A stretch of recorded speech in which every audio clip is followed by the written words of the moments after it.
সোমবার দিন ভুল করেও এই তিনটি কাজ করবেন না। এইসব কাজ করলে মহাদেব কোনোভাবেই আপনাকে রক্ষা করবেন না, ফলে আপনার কোনো মনস্কামনাও পূর্ণ হবে না। জানার আগে আপনিও যদি মনে প্রাণে বিশ্বাস করেন যে বিপদে পড়লে রক্ষা করবেন ভগবান মহাদেব, তাহলে ভিডিওটিতে লাইক করে কমেন্টে অবশ্যই হর হর মহাদেব লিখে যাবেন।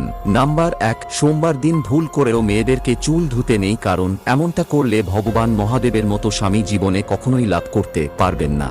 নাম্বার 2, সোমবার দিন ভুল করেও শিব মন্দিরে কালো কাপড় পরে যাবেন না। এমনটা করলে উক্ত ব্যক্তির প্রতি মহাদেব ক্রোধিত হন, ফলে তিনি সেই ব্যক্তিকে বিপদ থেকে সহজেই রক্ষা করতে চান না। নাম্বার 3, সোমবার দিন কোন প্রকারের আমিষ গ্রহণ করবেন না। মাছ মাংস খাওয়া একবারে নিষেধ, কারণ সোমবারের দিন আমিষ খেলে মহাদেবের আশ্রয় লাভ করা যায় না, ফলে কোনো মনস্কামনা পূরণ হয় না।